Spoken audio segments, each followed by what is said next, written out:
Howdy folks, Doc here with Last Best Tool, and today I'm going to go over this Milwaukee Penlight. This is a small little guy. It cost about 50 bucks if you were to buy one new.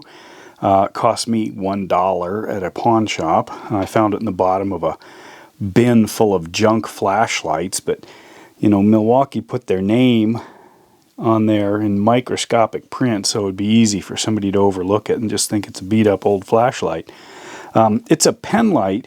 This is kind of an industry standard, this stream light. Lots of people have these. It's a single brightness, push a button.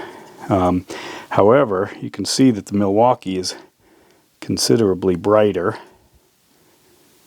and it's 2-speed, so you can barely see the Streamlight in there. Streamlight runs on a pair of AA or AAA batteries like this. And the problem with AAA batteries is there's not a lot of juice in those things, so they wear out. Plus, as this thing, you know, anytime you run a flashlight, it starts to usually diminish in brightness.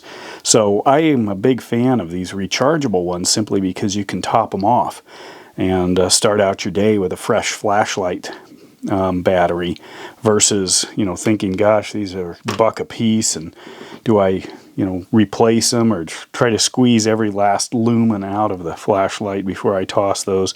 But anyway, I got this at a pawn shop, and one of the things I like about some of the pawn shop tools is it gives me an idea of how well things hold up. So this guy is pretty beat up. You can see the bezels all scratched up. Doesn't have any real defects in the glass. I can see a little bit of pitting. This is a bite area. It's kind of a softer rubber area that Milwaukee said, hey, you can put that between your teeth. You know, I guess instead of wrapping duct tape around like we used to. It stinks like a smoker had it in his mouth for quite a while. Removable pocket clip.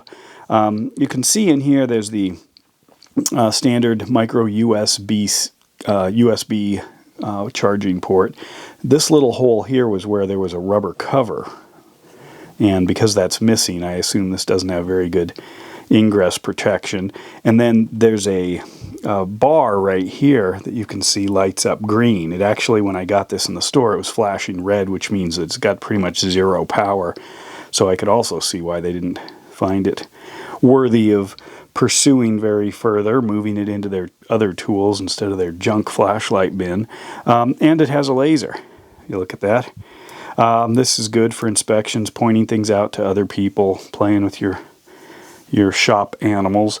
But anyway, if I hit this, you can actually see inside there, which means that it's wide open to the rest of the universe there, so any moisture or dirt or whatever could easily get inside and muck up the works. I'm going to see if I can get another cover for it. But anyway, it's a solid little light given how beat up it is and that it still works. It's got 250 lumens on bright of what Milwaukee calls their true color, or their true, what do they call it? Their true, I should look it up. I forgot what it was.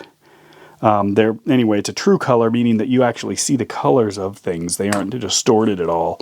And if they are distorted because the light's either too white or too blue or something else, sometimes you actually can't tell what color something is.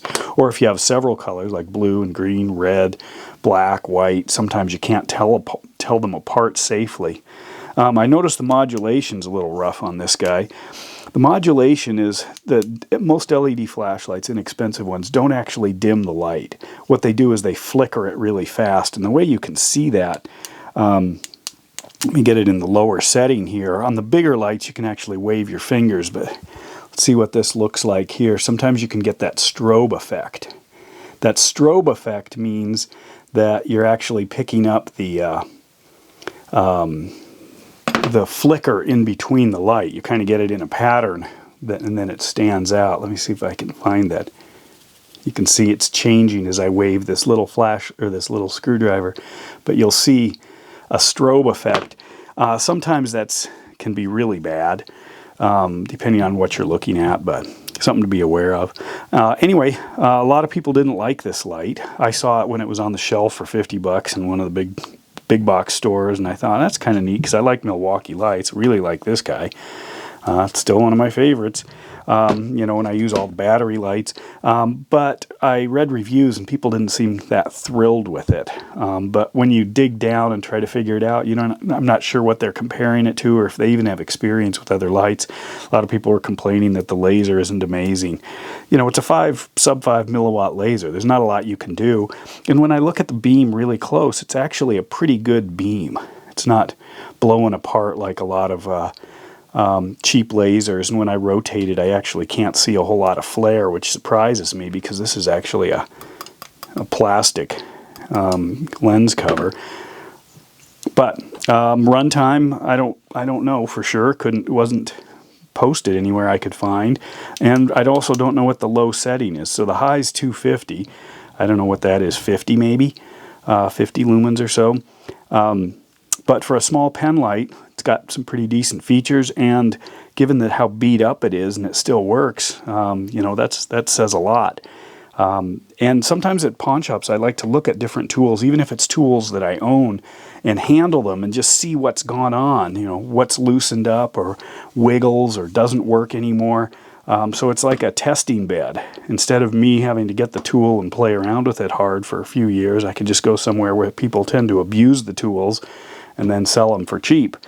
By the way, the size of this guy inside would probably be the equivalent of AAA's because it's about the same diameter as a AA. And then here's a head-to-head with that the kind of the famous Streamlight Stylus Pro. So you can see how it weighs in. I really don't care for that Streamlight button on the back, but this one's not a lot better. Anyway, thought you might find that interesting, and good luck with your own treasure hunts. With that, Doc out.